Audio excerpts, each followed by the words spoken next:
Om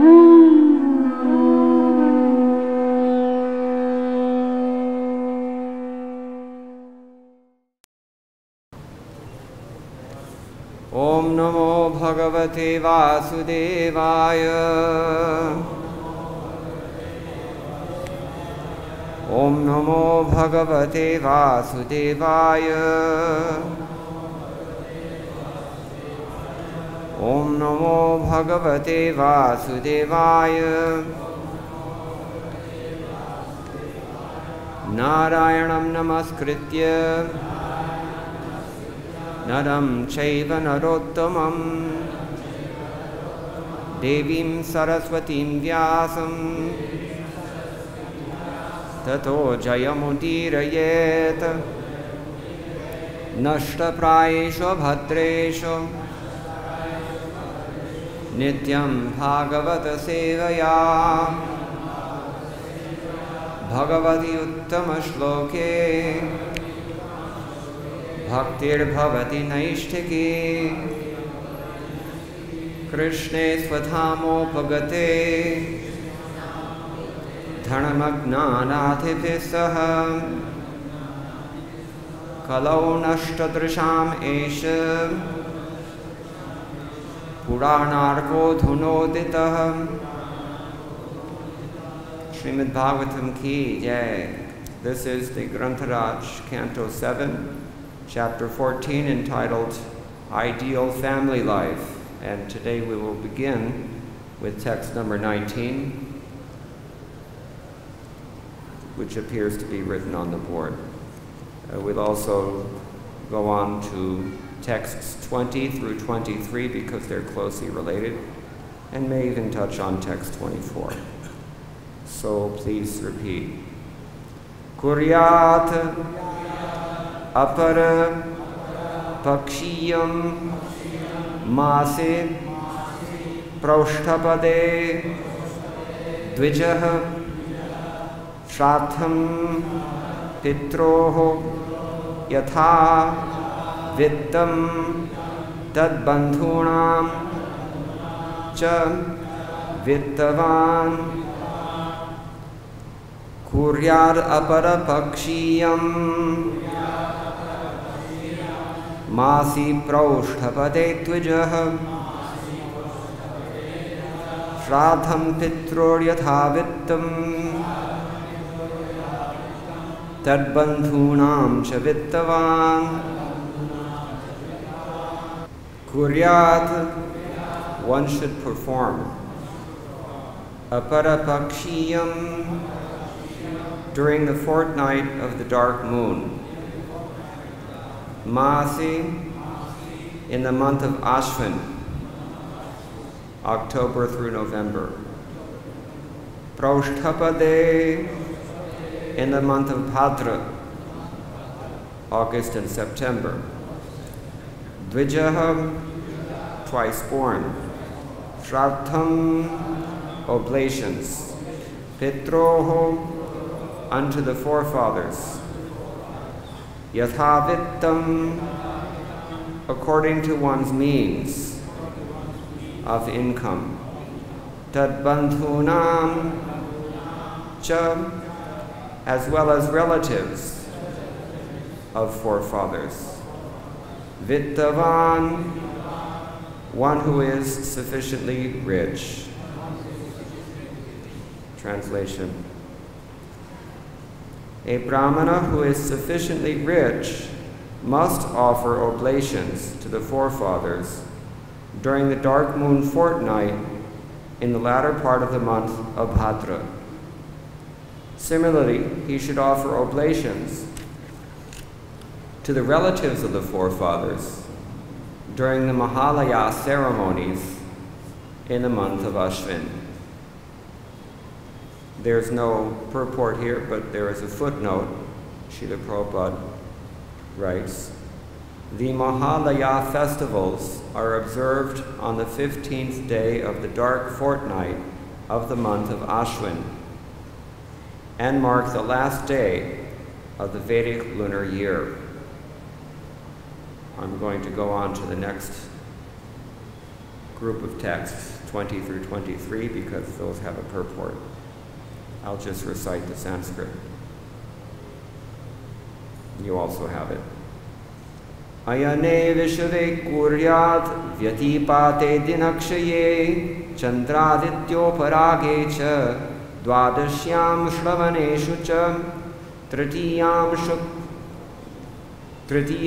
shuklapakshe navamyam athakartike chatasrishvapit ashtakaso hemante shishire tatha maghe chasita saptayam magharaka samagame rakaya chanumatya cha masarkshani yutanyapi dvadashyam anuradha syat shravanastisra uttaraha tishrish ekadashi vaso janmaksha shlona yoga yoga. Translation: one should perform the Shraddha ceremony on the Makara Sankranti day, when the sun begins to move north, or on the Karkata Sankranti, the day when the sun begins to move south.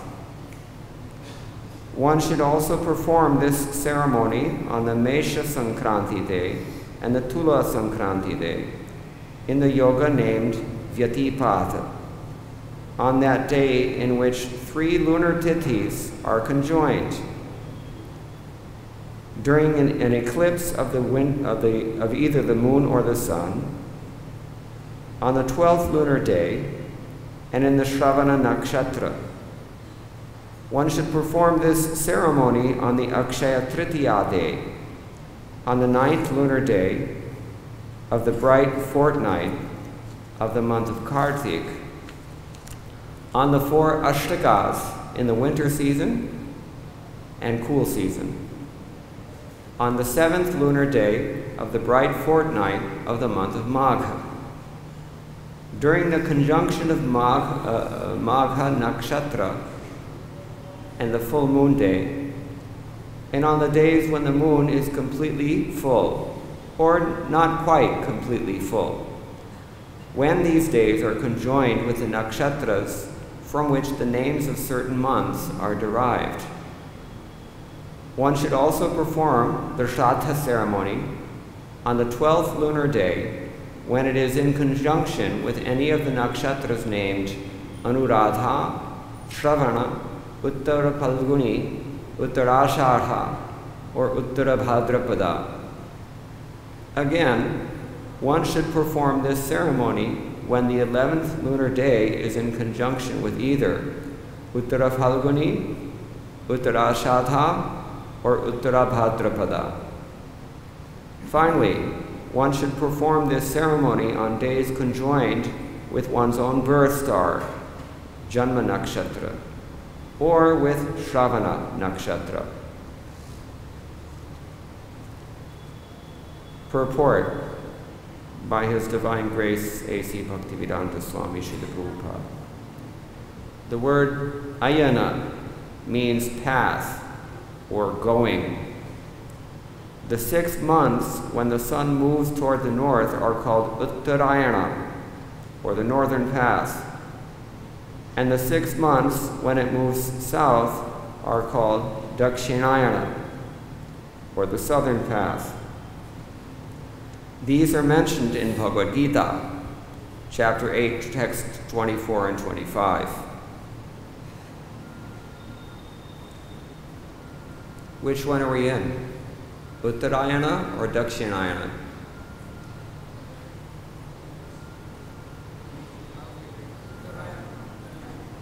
Uttarayana. One should always know where he is and what time it is. Srila Prabhupada said, if someone doesn't know what day it is, he's crazy. So we think that it's in May right now. And we think that we're in a place called India. Actually, these are all mental constructions of someone other than Vyasadeva.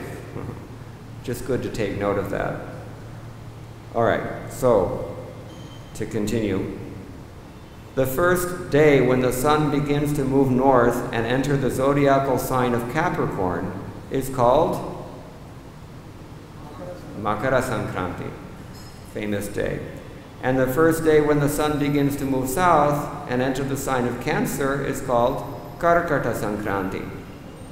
On these 2 days of the year, one should perform the Shraddha ceremony. Vishva or Vishva Sankranti means Mesha Sankranti, or the day in which the sun enters into the sign Aries. Tula Sankranti is the day on which the sun enters the sign Libra. Both of these days occur only once within a year. What does Tula mean? Scale. Tula Bharana. Libra is supposed to be balanced, like a scale.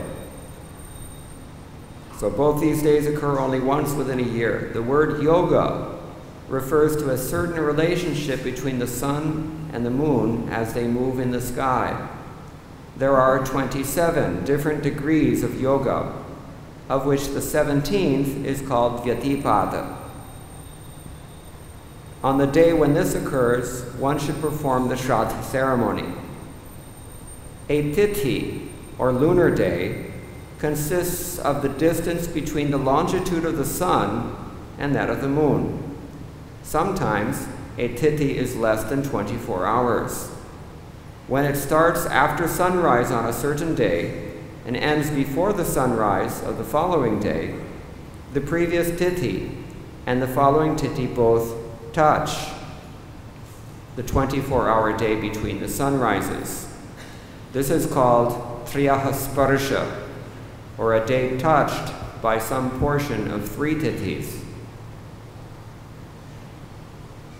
Srila Jiva Goswami has given quotations from many shastras stating that the Shraddha ceremony of oblations to the forefathers should not be performed on Ekadashi Tithi. When the Tithi of the death anniversary falls on the Ekadashi day, the Shraddha ceremony should be held not on Ekadashi, but on the next day, or Dwadashi. In the Brahmavaivarta Purana, it is said, Ye kurvanti mahipala shraddham chaikadashi dene trayaste narakam yanti Datta bhokta cha prerakaha. If one performs the Shraddha ceremony of oblations to the forefathers on the Ekadashi Tithi, then the performer, the forefathers for whom the Shraddha is observed, and the Purohit, or the family priest who encourages the ceremony, all go to hell. Srila Prabhupada ki jai.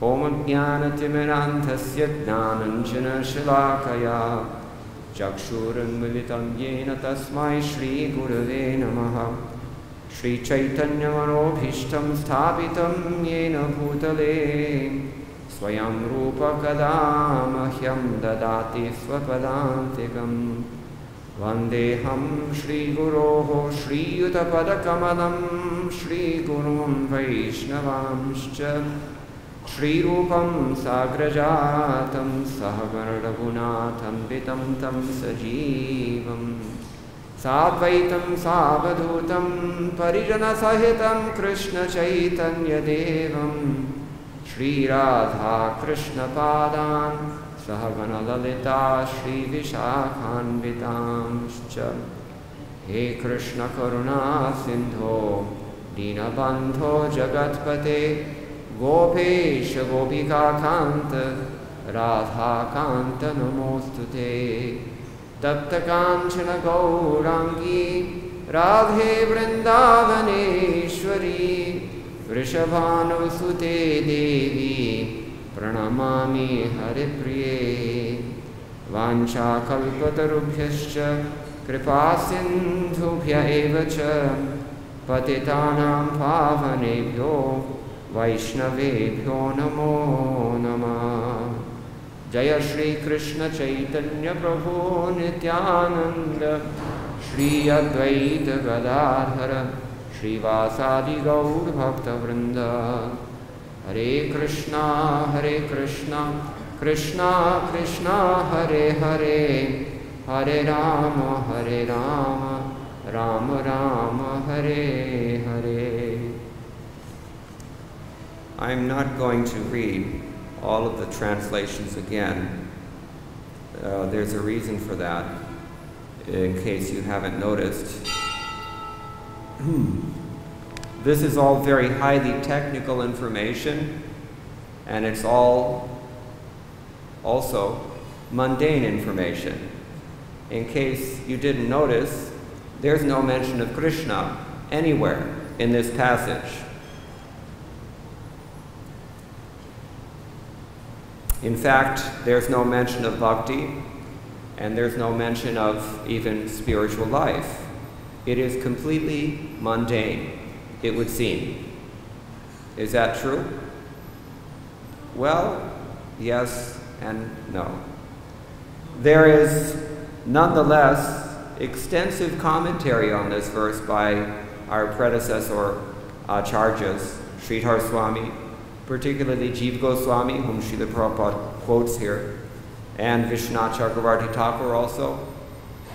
Actually, the verse that Srila Prabhupada is cited in his purport to texts 21 through 23 is only one of many quotes. It's from Brahma-vaivarta Purana. Many, many quotes are supplied here. So one has to wonder about this. If this is mundane information, if it has apparently nothing to do with bhakti, if there's no mention of Krishna or devotional service or even spirituality, why are we so concerned about it? Why is it important enough to deserve so much attention from pure devotees? It's often the case in Vedic literature that we find implicit assumptions. And our Acharya's assumption here appears to be that people are already interested in practically applying this information. People are, the information is supplied for those householders who are eager to deliver their forefathers, because a householder is responsible. We've heard recently, I think, Pancha Mahayajnas are the responsibility of the householders. They have to, among these 5 groups of conscious living beings that one has to appease, are the forefathers, because we're indebted to our forefathers. We exist only because of our forefathers. So a householder naturally has the desire to benefit them and thinks compassionately about their welfare. This is no longer the case in most places in the world, and even in India, these things are fast being thrown out the window deliberately, actually. I won't say they're dying off a natural death. They're actually deliberately being erased by a very aggressive group of very vocal minority of case-hardened materialists who would like to get rid of Vishnu altogether and also get rid of anything that would elevate us to receptivity to the message of Vishnu. This brings us towards the point of the verse. So it's Kali-yuga, and people are no longer interested in performing such rituals. And yet Srila Prabhupada still, in his purports here, he very faithfully represents the gist of whatever our predecessor acharyas have detailed in their own commentaries. And Srila Prabhupada's own commentaries are also very detailed. Why is that? We get a hint in the following verse. I don't want to get too far ahead of the plot, but in text 24, it's quite explicit. Ta ete shreyasa kala nranam shreyo vivardhanaha kuryat sarvatmanaiteshu shreyo mogham tad ayushaha. Very clear statement there. Shreyo vivardhana. It increases shreyas, human life is characterized by this primary concern, Shreya. It doesn't matter what your background is in South Asia. Everyone who is socialized in the traditional civilization of this subcontinent has a sense that Shreyas, the ultimate good, the ultimate benefit for all beings, is what human life is really meant for.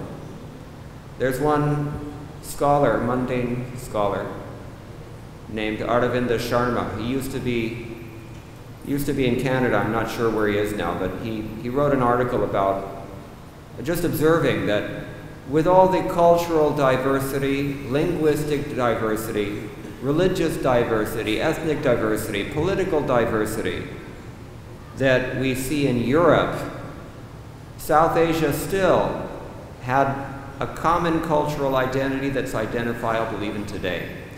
And what is it that binds all these disparate groups together? A sense of dharma. They may define dharma in different ways, but the essential property or the characteristic, or at least the result of dharma, is elevation. Elevation. Ultimate good. Shreyas. These two terms we find in the Shruti mantras, Shreyas and Preyas. What does Preyas mean? Preyas means kulfi. In hot weather, we all appreciate ice cream, but it's not necessarily good for you in the long term. And you certainly can't live exclusively on ice cream. So ice cream represents Shreyas, the thing which is immediately appealing, but not necessarily elevating. And Shreyas means that thing which may not be immediately appealing. It usually isn't immediately appealing. That's why people have given it up. That's why they're very aggressively trying to erase it. If you take the route through Goregaon to go to the airport in Delhi, coming and going from Vrindavan quite a bit, I know this, you'll pass through many places, and there are new developments. It seems like everywhere there's mad development going on, not only in here in India, but all over the world, actually. Even such an idyllic place as Mauritius, which is like heaven on earth, they're trying to pave it over as fast as they possibly can, all of it. The whole country is only as big as Los Angeles, so it won't take them very long. So one of these new developments is called Flower Park, or Central Valley, or we get, what else? Sunshine Ridge. Completely mundane and usually English names that have nothing to do with God. It used to be that you would find a place called Vishnupura if you're from West Bengal, Sri Rangam if you're from the south, named after Ranganath, you see? God is permeating South Asian culture, and that's fast being erased, as fast as possible, as I said. Anyway, I don't want to get too far off the point. Shreyas, Shreyo Vivartana. There are several terms here used in text 24. Somebody else can speak about it. All these things are Shreyasa. They're all auspicious. And Kuryat, this is the same verb that is used 3 times here. Kuryat is an imperative verb, means you have to do this. That's another thing that's very interesting. We'll speak about it in a moment. And Shreyo amogham tad ayushaha. Your life will become flawless. Everyone has a life. Everyone is doing something with that life. But most of our lives are mogha. Krishna said. What does mogha mean? Futile. What does Krishna say about this in Bhagavad-Gita? Particularly about those persons who are building places like Flower Valley, Central Park. Mogha sha, mogha karnamano, mogha jnana vichetasaha. Rakshasima asurim chaiva mohinim. Their aspirations are foiled, their activities are for naught, their knowledge is destroyed. Mokha. So if you don't want to be a mokha, then you have to focus on shreyas. This is the point. And these things, they fortify, or they nourish, or they engender shreyas, a spirit of shreyas. All these things. This is the words of the Srila Vyasadeva, the words of the Bhagavatam, Narad Muni. It's very difficult to ignore them. Now I'm going to introduce another problem here. Srila Prabhupada mentions this.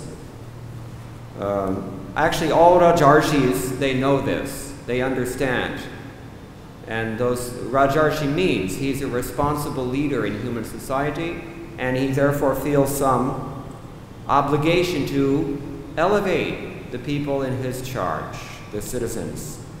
So Rajarshis know this, even Bhagavad-Gita knew this, even Arjuna in Bhagavad-Gita knew this. In chapter number 1, text 39, he says, "With the destruction of the dynasty, eternal family tradition is vanquished, and thus the rest of the family becomes involved in irreligion." And he goes on to say, "When irreligion is prominent, the women of the family become polluted. And from the degradation of womanhood, O descendant of Vrishni, comes unwanted progeny. With an increase of unwanted population certainly causes hellish life both for the family and for those who destroy the family tradition. The ancestors of such corrupt families fall down because the performances for offering them food and water are entirely stopped. Patanti pitaro hiesham lupta pindodaka kriyaha." We're talking about Shraddha today, the responsibility of family members to deliver their forefathers. Srila Prabhupada discusses this in 4th canto, chapter 18, text number 18 in his purport. Sometimes, not all the time, but we don't know when. Sometimes a person dies in an unusual mode of consciousness and may not have the opportunity of taking birth again in a gross material body. They become ghosts. They're called pretas. What does preta mean? Preta, pra-ita, somebody who has gone on. Everybody by default is a preta when you die. But if your ancestors offer pindas, then you are elevated to the position of a pitta, for 3 generations, and it's constantly changing. When someone new dies, and then the pinda is performed, then that person joins the pittas, and the 4th one, he goes on. This is the idea, because the Shruti mantra enjoins, there's no such thing as a 4th pinda, only 3. That's more ritual, we don't need to get into it. But Srila Prabhupada describes this Shraddha ceremony, and he says, according to the rules and regulations of fruitive activities, karma. Karma means dharma. If it's not karma, what is it? It's either vikarma or akarma. You have to figure this out. This offering is performed. There is a need to offer periodical food and water to the forefathers of the family. This offering is performed by worship of Vishnu, because eating the remnants of food offered to Vishnu can deliver one from all kinds of sinful reactions. Sometimes the forefathers may be suffering from various types of sinful reactions, and sometimes some of them cannot even acquire a gross material body, and are forced to remain in subtle bodies as ghosts. Thus, when remnants of prasadam food are offered to the forefathers by descendants, the forefathers are released from ghostly or other kinds of miserable life. Such help rendered to forefathers is a family tradition, and those who are not in devotional service are required to perform such rituals. One who is engaged in the devotional life is not required to perform such actions. Simply by performing devotional service, one can deliver hundreds of thousands of forefathers from all kinds of misery. It is stated in the Srimad Bhagavatam, Devarshi bhutaptam ranam pitrinam naking karonayam ranicha rajan sarvatmana yah sharanam sharanyam gato mukundam parihritya kartam. Anyone who has taken shelter of the lotus feet of Mukunda, the giver of liberation, giving up all kinds of obligation, and has thus taken to the path in all seriousness, owes neither duties nor obligations to the demigods, sages, general living entities, family members, humankind, or forefathers. Such obligations are automatically fulfilled by performance of devotional service to the Supreme Personality of Godhead. So then the question is, if Srimad Bhagavatam says one thing, and elsewhere in Srimad Bhagavatam it says another thing, what are we to conclude? Here it says a householder should perform shraddha, and it even tells us in all detail, more detail than we can even understand, how to do this. The implicit assumption being that we want to do it. But then in the 11th canto it says, if you take to devotional service in all seriousness, then you don't have to do this. It's actually consistent, although it looks contradictory. It's actually consistent with what Krishna says in Bhagavad-Gita. He says that for someone whose only pleasure is atmarati, then that person has no duty to perform.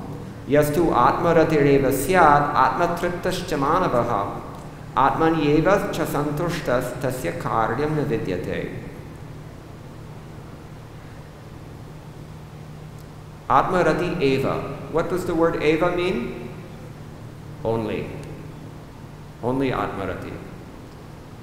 Generally we are not only absorbed in atmarati.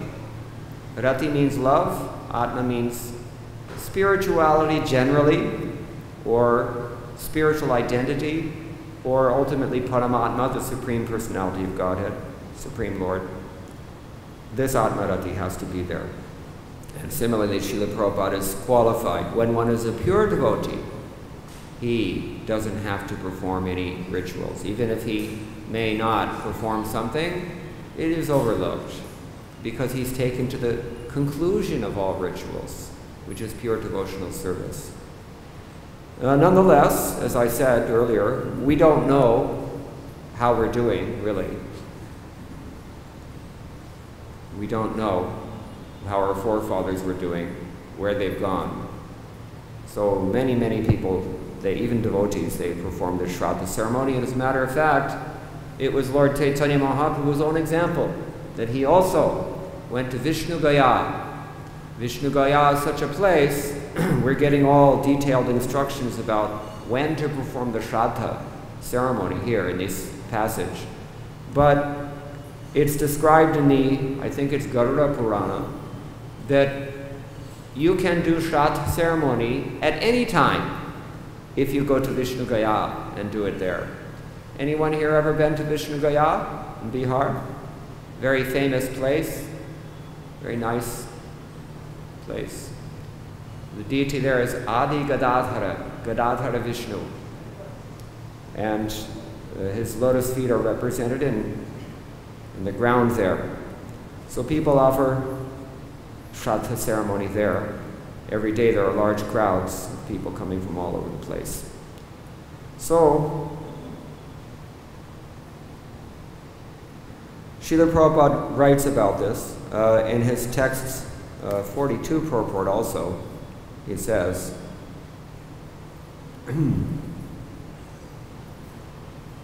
well, Arjuna says, by the evil deeds of those who destroy the family tradition and thus give rise to unwanted children, all kinds of community projects and family welfare activities are devastated. Srila Prabhupada writes, community projects are for the four orders of human society combined with family welfare activities as they are set forth by the institution of Sanatan Dharma or Varnashram Dharma. What does Sanatan mean? Eternal. Esha Dharma Sanatanaha. And Arjuna also characterizes these things, these mundane things, as eternal.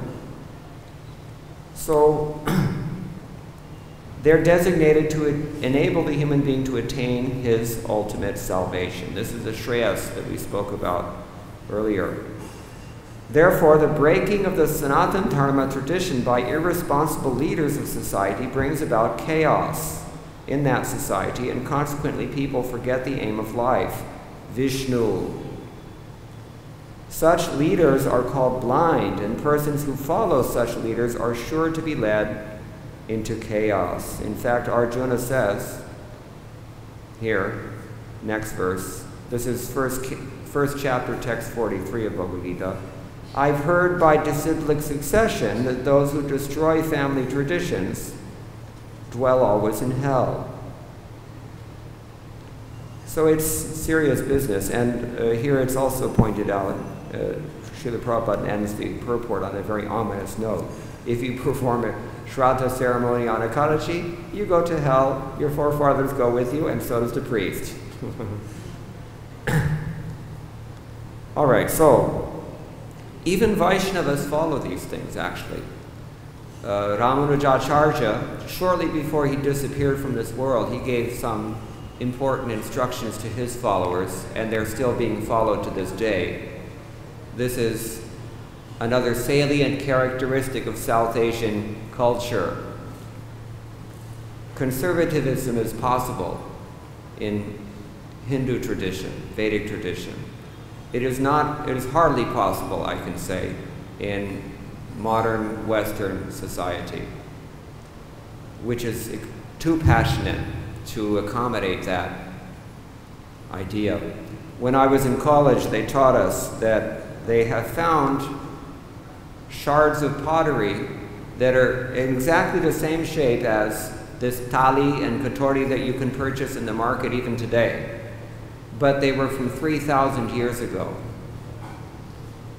And similarly in Punjab, other places, now Pakistan, Haryana, they have found broken pieces of these chudiyans that women wear, the little glass bangles, from thousands of years ago.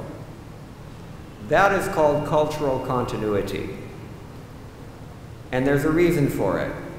This is one of them. Actually, Manusmriti enjoins, if one is ever not sure what to do, how to follow the path of dharma, then the default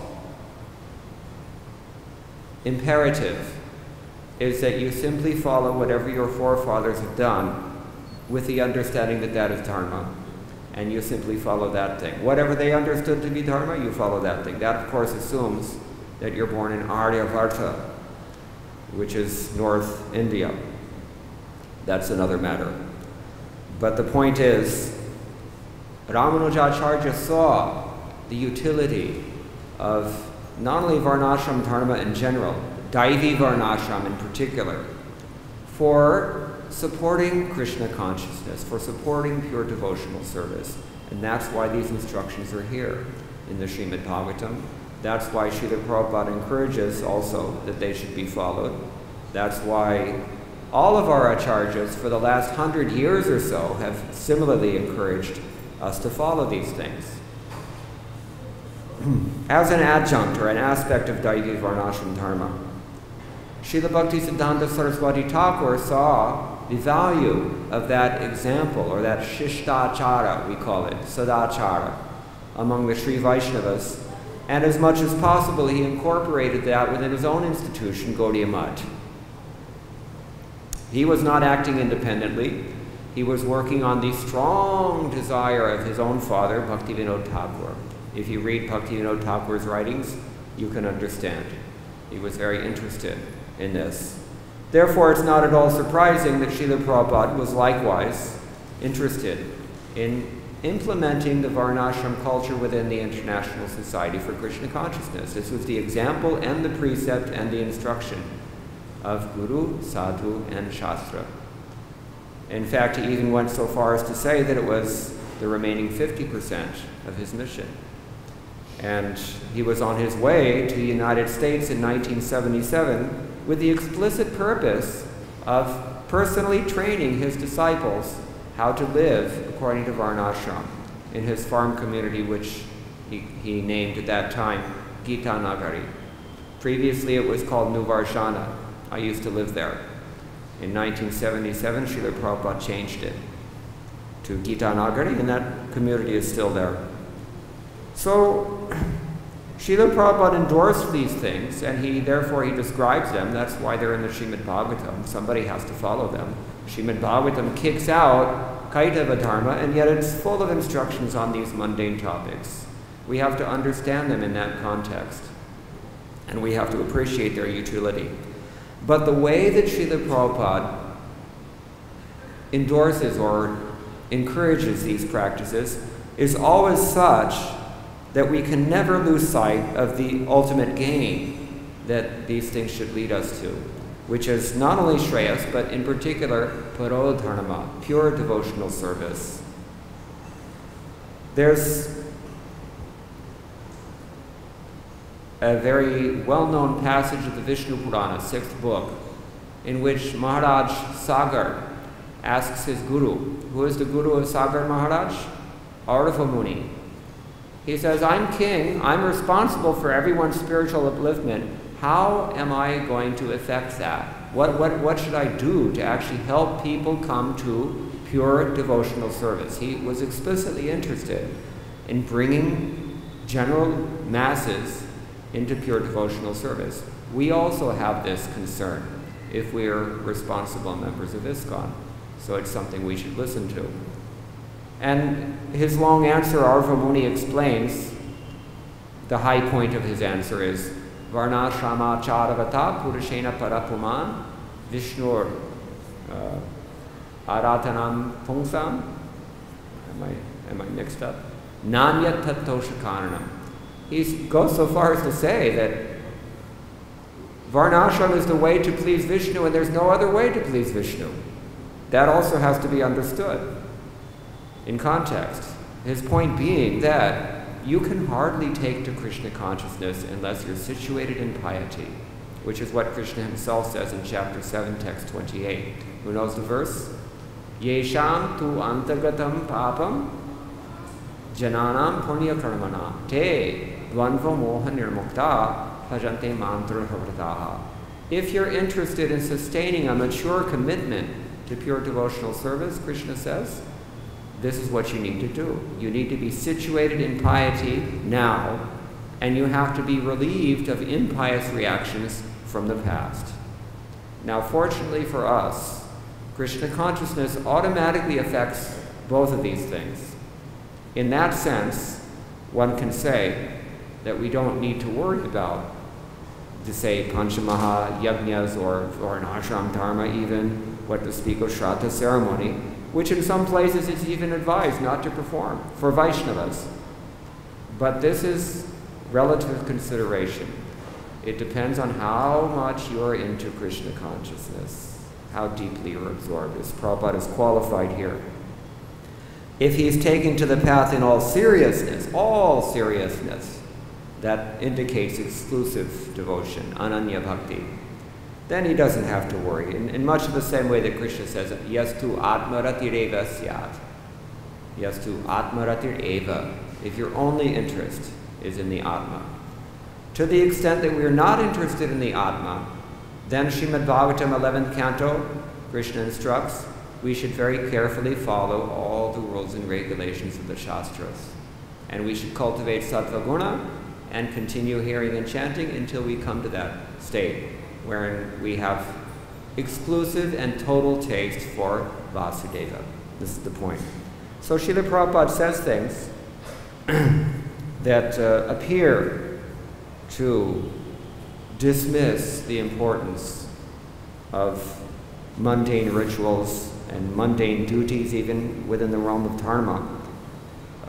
Just like he's quoted this verse. If one has taken to Krishna consciousness, he says that he's not required to perform such rituals.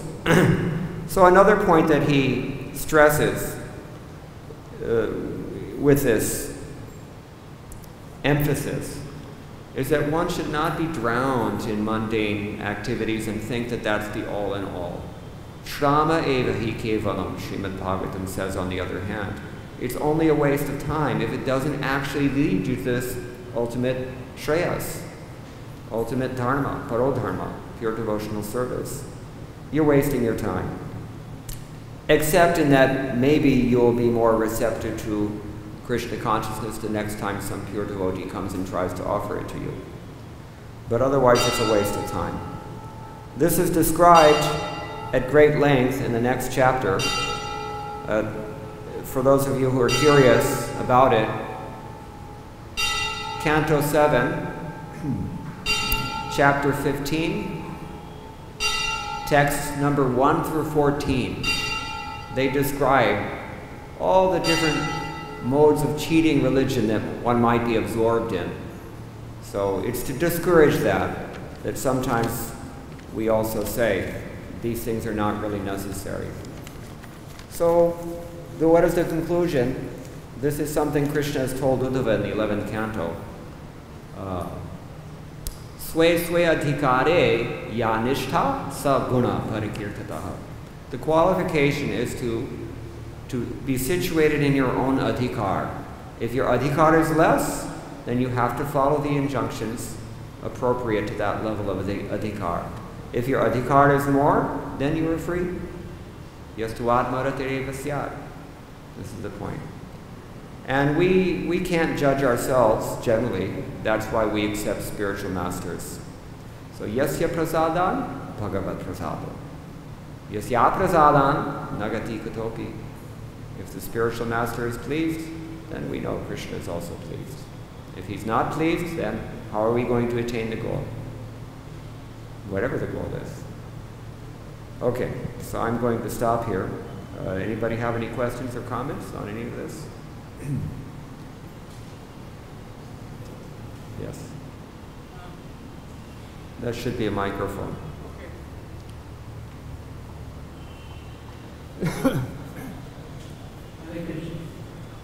So, Chaitanya Mahaprabhu expresses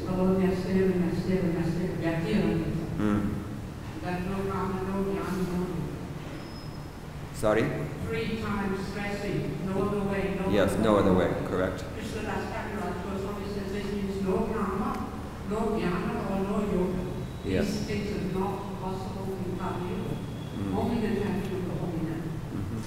So when he says no karma, he's meaning no bhakti. That's a good question. Devotees, we call this Daivi Varnashram because it's understood to be, well, it's, I won't say antithetical, but it's the opposite of the mundane Varnashram. In mundane Varnashram, Prathama Pujya, who is Prathama Pujya? Ganesha. He's called Vignanashana. Or Vinayaka. But what does Vinayaka mean? The Upasarga V can mean 2 things. It can mean either Vishesh, or it can mean, Vishesh means especially, or it can mean Vigata, means opposite. So Ganapati is actually the opposition leader. He takes you in the wrong direction by giving his blessings for material progress. Yeah, so this is something to consider. So all of the mundane injunctions in the Vedas, they're of the same nature. If you see them, or if you employ them for non-devotional purposes, then they take you in the wrong way. This is why Krishnadas Kaviraj Goswami can also say in the Chaitanya Charitamrita, Dharma is the root of all cheating. Very strong statement. But devotees don't see it like that. And certainly our acharyas don't see it like that. Vyasadeva doesn't see it like that. Narad Muni didn't see it like that. Sridhar Swami, Jiva Goswami, Vishwanath Chakravarti, and Srila Prabhupada does not see it that way. That's why they're giving the positive instruction here. We see this as corollary to chanting of the holy name. We are using this process to enable us to chant Shuddhanam, to bring us to that point, because it is favorable. We also hear, in terms of Sharanagati, one should accept what is favorable and one should reject what is unfavorable. Our acharyas accept these things as favorable, if we understand them in the proper spirit and use them for the proper purpose. Is that clear? It's ultimately only accessory to chanting of the holy name. Just like Gayatri Mantra, for that matter. Gayatri Mantra is only valuable up until the point of liberation. After that point, it's no longer necessary. So why do we even take the Gayatri Mantra if the holy name is everything? Because we require help. We require so much help. Is that okay? Yeah.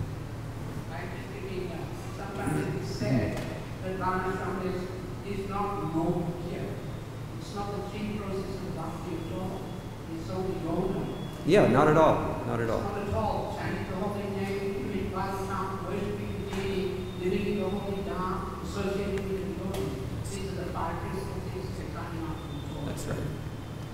But neither is it negligible if we are on the platform adhikar that requires it. This is the point. But it's not difficult. It doesn't appear to be this process is being spoken of. It is to be very difficult. Yeah. While doing those things, chanting, Yeah, this is dancing, singing the deity, this is easy. Yeah, this is another very good point. It's a fact, we cannot actually follow any other process. Cannot follow it. And this is another thing that distinguishes Asuri Varnashram from Daivi Varnashram. Devotees follow everything very strictly, but they don't depend on those things. They depend only on Krishna, with the understanding that I'm not going to be able to do it. So we follow for the sake of following the injunctions, because if we disobey the order of the spiritual master, that in itself is namaparat. If we blaspheme Vedic literatures, such as, say, Manusmriti, that itself is namaparat. So, nagati kutopi. How will we attain our goal? We have to follow. But since we cannot follow, the understanding is that, as Krishna says in Bhagavad-Gita, every endeavor is covered by some sort of flaw. That is the understanding. But if our purpose is to please Krishna in pure devotion, then everything is reconciled. Flaws or no flaws, it's okay. Okay? You had a question. You were speaking that just like Prahlad Maharaj is a pure devotee, so his seventh generation before him haven't been. But when you are the devotees who are totally surrendered to Krishna and they see Krishna everywhere, just like Prahlad Maharaj used to see Krishna everywhere. I'm not able to hear you. You can speak a little louder. If a devotee sees Krishna everywhere, Yes. and when he is a pure devotee, can we say that he is a pure devotee? Yes. So his generation will be inherited. Yeah. There are hundreds of generations who are speaking about. Yes. So we don't have to worry about our forefathers or anything like that, whether we are liberated or not. Correct. What type of liberation is there? Somebody says that liberations are different types. So what type of liberation there is? Yeah, that's another question. There are two questions here. Number one, what kind of liberation are you talking about? There are many kinds, including non-devotional liberation even. And then the second thing is that a devotee who is liberated, as you said, he doesn't have to worry about liberating his forefathers. It's already done. Yeah, it depends. It depends entirely on one's adhikar again. This is a devotee of Prahlad's character. That benediction was given to Prahlad Maharaj. If we feel that we're on Prahlad Maharaj's platform of advancement, then good luck. Otherwise, what I see in our books, throughout Srila Prabhupada's books, is that even the examples of liberated souls, Krishna's own associates, they're following all Vedic rituals, evidently with the understanding that we're just ordinary conditioned souls. That humility is there among the pure devotees. what kind of liberation they get? Who? The forefathers. They may not be liberated. If you're performing Shraddha, they're just elevated to another human birth, or any other kind of birth for that matter. They get a gross body. They're no longer pretas. This is the point. Sorry? They can be delivered from hell. They can be delivered from hell. Putra.